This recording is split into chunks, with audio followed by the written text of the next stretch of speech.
Hello, everyone. Welcome back to my playground. This is our space where we come together to grow, to learn, and to explore together. So I'm so glad you're here. Today, we're going to talk about a trap that I fell into for years. I used to think that the secret to success it was just to force my way through the to-do list, even if it meant running myself into the ground.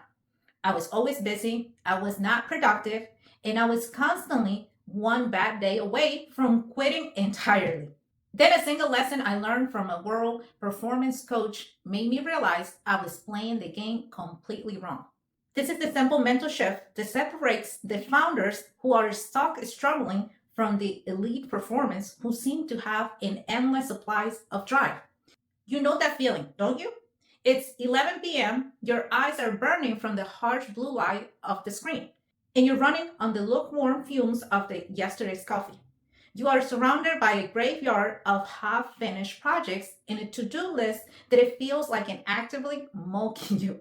You are working harder than anyone you know, sacrificing sleep, relationships, and your own sanity for the sake of your dream. You tell yourself this is just the price of my ambition, that this is what it takes to build something from nothing. You are a founder, an artist, a creator. In the hustle culture we see online, told you that burnout isn't just a possibility, it is the way. I live in that state for years, wearing my exhaustion like something kind of twisted badge of honor. I truly believe that the only thing separating me from my goals was my willingness to endure more pain, to push harder, to just force it to happen.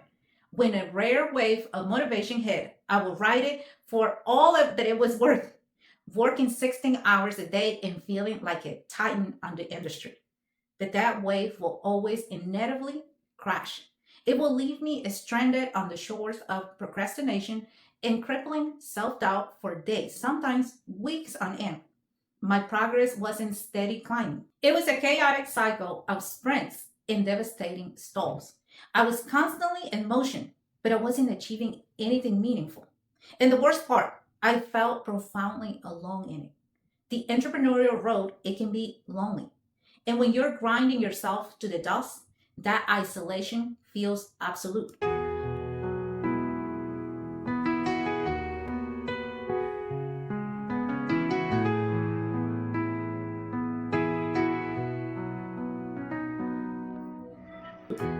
I was caught into a trap of the same one that snares millions of ambitious people every single day.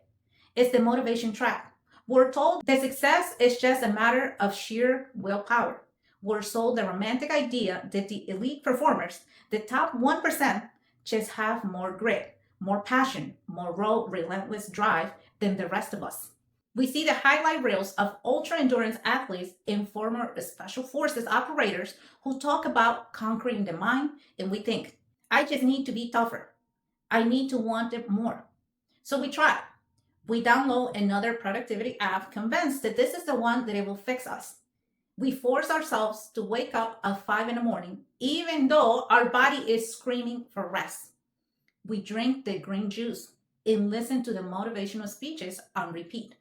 We search for podcasts about motivation. And for a little while, it works.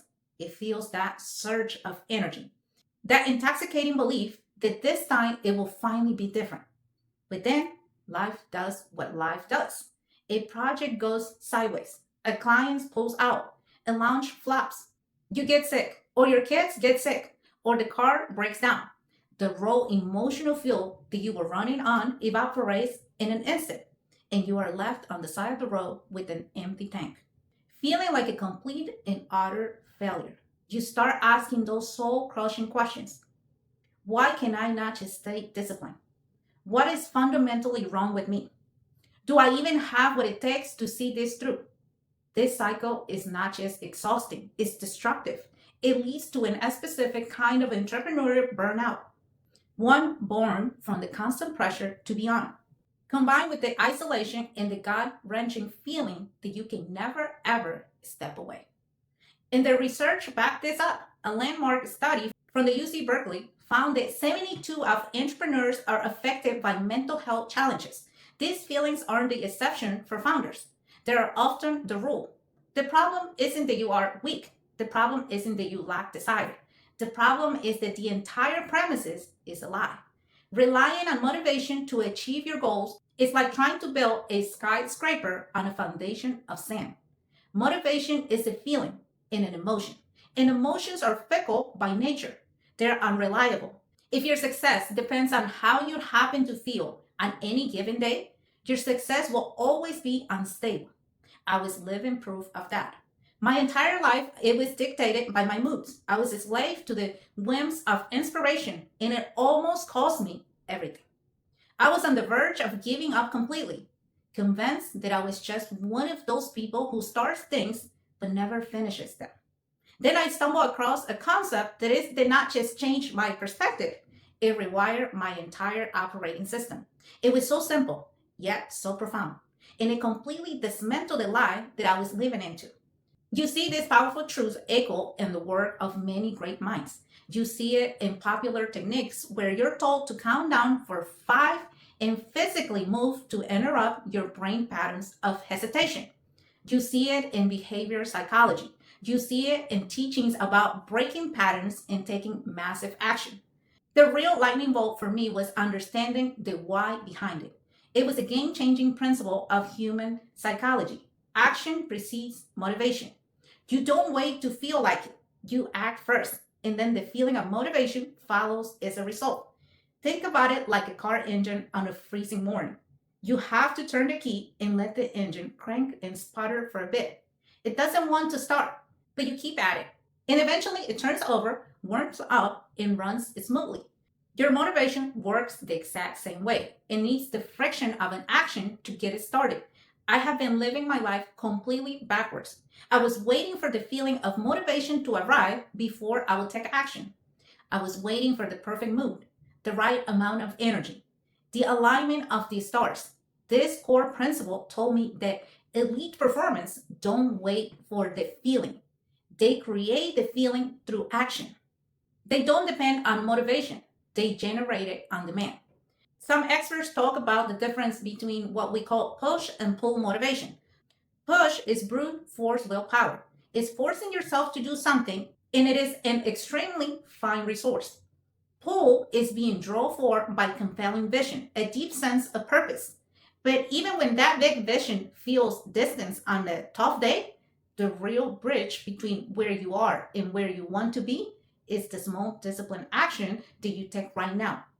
Discipline isn't punishment. It's the structure that it sets you free. Free from the prison of your own moods, your own procrastination, and your own excuses. I finally realized my problem wasn't lack of willpower. It was lack of a system for taking action when my willpower was at zero. This realization was the key that unlocked everything. It led me to a truth that every struggling creator, founder, and ambitious person needs to hear. You don't have a willpower problem. You have a system problem. Motivation is a fickle guest who might show up to the party. Systems are the foundation of the house. Inspiration is an unreliable spark. Systems create the consistency that glows days in and day out. This is the great divide. Struggling people are trying to win the Super Bowl by relying on the last second Hail Mary of motivation. Elite performers are winning the game yard by yard with the playbook of proven systems that work whether they feel like it or not. So I stopped asking, how can I get more motivated? And I start asking a much better question. How can I build systems that make success inevitable, regardless of my motivation? This led me to 3 parts framework that now I live by.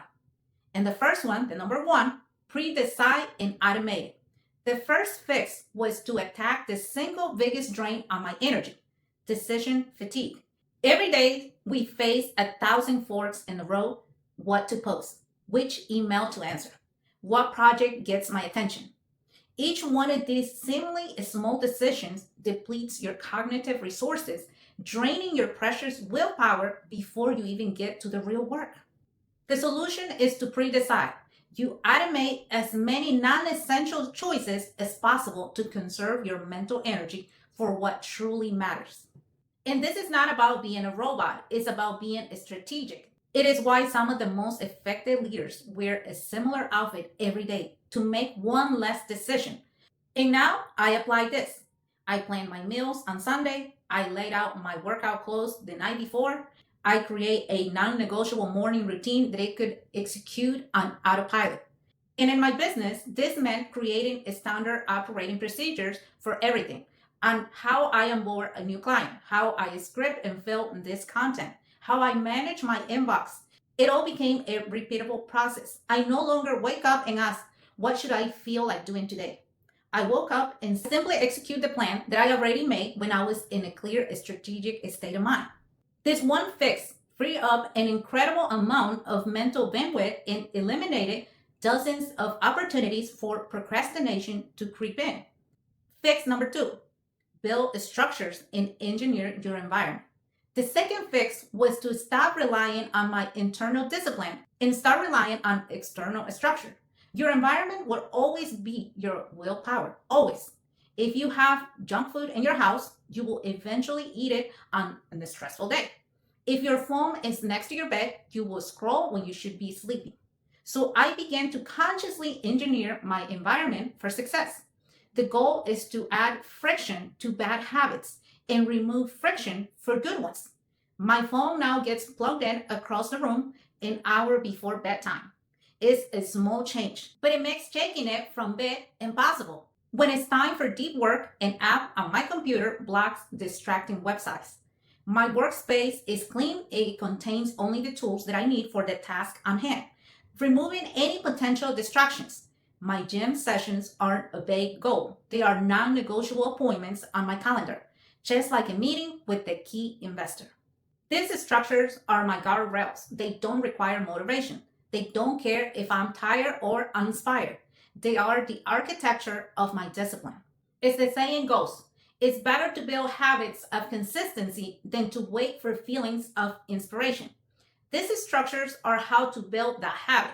They lock in your future behavior so you aren't making high stakes decisions in a moment of weakness. You're simply following the clear, easy path you already laid out for yourself. Fix number three, adopt your identity. This is the most powerful fix, and it is the one that it ties everything together. You don't rise to the level of your goals. You fall to the level of your systems and ultimately your identity. You cannot consistently act in a way that is out of line with who you believe that you are. For years, my identity was, I'm the person who tries hard but burns out. And so, of course, I did. I lived that reality because it is who I believed that I was. The most profound shift happened when I stopped trying to do disciplined things and decided to be a disciplined person. This is a concept that many top performer coaches drill down relentlessly. Real lasting transformation comes from reshaping your identity. You have to change who you believe you are at the fundamental level. I stopped saying, I need to work out. I start telling myself, I am the type of person who never misses a workout. I stopped saying, I should be more organized. And I start telling myself, I am an organized person who runs on systems. This is not just a silly word game, it's a profound psychological shift. Your brain craves consistency between your identity and your actions. When you adopt the identity of a disciplined person, not doing the disciplined thing, it starts to feel unnatural and it causes an internal conflict. This is the secret of many elite performers. Their philosophy is often built on forging a new identity through action. They talk about callousing the mind by intentionally doing things that are uncomfortable and difficult, especially they are at least motivated. Each time they do this, they're not just completing a task, they're casting a vote for their new identity. They are reinforcing who they are. They did not wait to feel motivated. They act their way into a new identity. A belief about yourself is just an empty claim until it's backed up by a proof. Your actions are the proof. I used to think that discipline was a war I have to wage against myself every single day. I thought that it was about a brute force, about being tougher than my own resistance. I now know the real discipline is not about fighting yourself. It's about designing a life where you don't have to. It's not about having more willpower. It's about building better systems. It's not about waiting for motivation to strike. It's about taking one small action and then another one and then another one to generate it yourself. It's about pre-deciding your choices. architecting your environment, and most importantly, consciously choosing the identity of the person you want to become. The single greatest lesson my journey taught me is this: is stop trying to be a motivated person and start building the system that allows you to be consistent.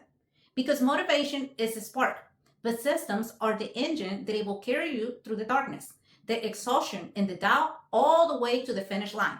So I have a challenge for you. Is stop asking, how do I get more willpower? That question is a trap. It will keep you stuck in the same cycle of burnout and self blame. Instead, ask yourself a better question, a more powerful question. Ask yourself, how do I design my life so that my consistency becomes inevitable? Start there. Answer that question. And I promise you, you will not only build the business or life that you dream of, but you will also become the person you were always meant to be. Thank you for joining me at the playground today, and I will see you on the next episode.